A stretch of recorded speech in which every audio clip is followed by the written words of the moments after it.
Ayan, so magandang araw sa lahat. Ayan, so flex ko lang muna yung stock na light output ng Toyota Vios natin. So customer natin ito ngayong araw. Stock pa yan.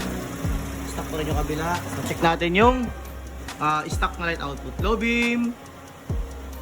Ayan yung low beam niya. High beam. Low beam. High beam.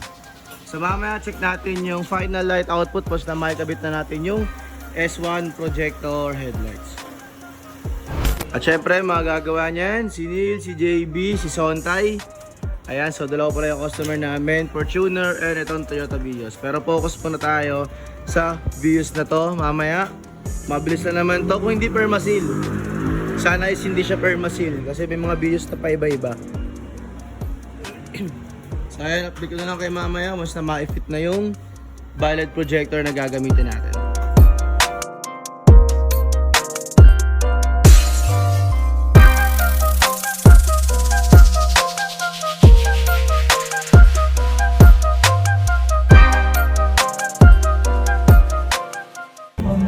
Yun, so ito pala ang gagamitin natin sa Toyota Vios.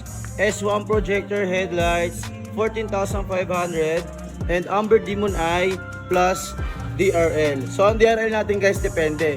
Once na mag-avail kayo ng S1 sa amin or ng projector, automatic magiging 5,000 na lang ang aming DRL. Pero pagka DRL lang in-avail ninyo, automatic 9,500. Sa 14,500 guys, kasama na dyan ang Demon Eye, pati ang labor. So additional 5,000 kasi nga nag-avail si sir ng DRL. Pero pagka DRL lang, back to original price, 9,500.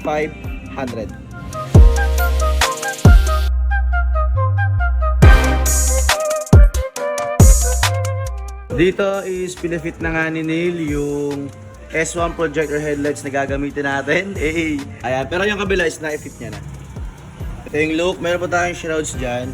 And ang ginagawa naman ni Chris Marlon is nag-wiring na sa engine bay. Eto, after nito guys, 6-pin para plug and play lang. And kakabit na rin natin yung DRL na gagamitin. Dito mismo sa trims ng headlights or ng lens.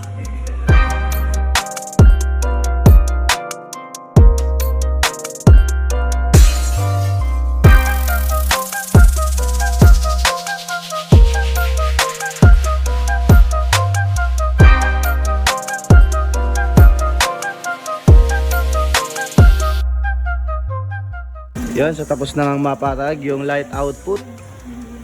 Ito yung pinaka light output nyan. Hindi pa namin siya sinasara kasi pinatag pa lang.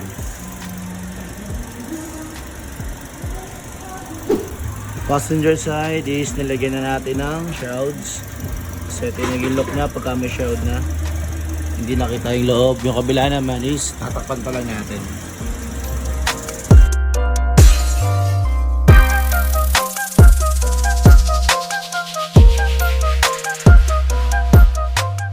Yun, so all goods na ang Toyota Vios natin.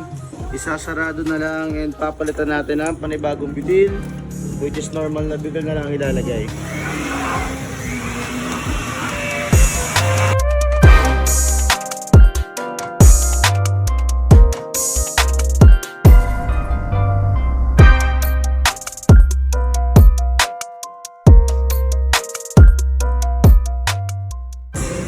Yan, check naman natin ngayon yung engine bay. Check natin yung wiring kung naka-OEM ba. Ayan, naka 6-pin tayo guys. And naka-wire loom. Ayan. Okay, walang spaghetti. Malinis lahat. Driver side naman, check natin. Okay, naka-wire loom din. 6-pin pa rin yung ginamit. Para plug and play lang yung mga linya natin. And safe tayo sa mga pwedeng umatnyat. Ayan. So naka-wire loom na. So safety na to.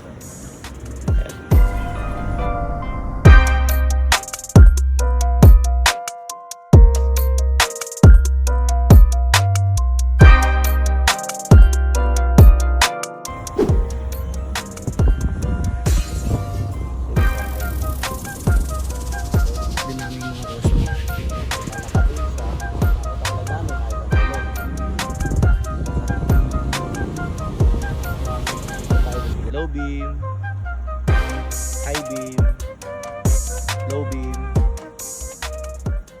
Yun, so all goods na nga ang Toyota Vios natin. Ayan, and tapos na rin natin siyang ma-road test kanina. So wala naman tayong nasilaw. Ito siya pagka hindi umiilaw. S1 projector headlight, naging setup, and DRL with amber demon eye. Ganoon din sa kabila. Ayan, and ngayon, final checklist tayo bago i-release. Park light. Okay, working yung park light natin. Try natin tutukan. So, ito ang itsura ng park light ng Vios. Fog light, low beam, high beam, signal, kabila, hazard, wiper, fluid working. And sa mga hindi nakakaalam, ang DRL po namin is meron na rin yung sequential. Once na mag-signal light, magra-running light ang sequential ng ating DRL. So check natin yung bumper. Okay, na-fit naman ng maayos lahat. Fender, okay din, na-fit naman. So check naman natin ngayon kung meron bang dashboard error.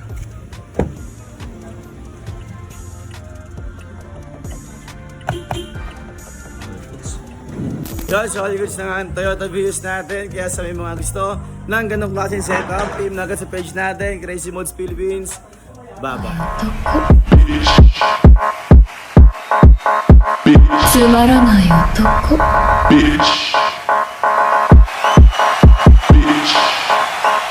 Yeah, y'all know what time it is. Volume 2.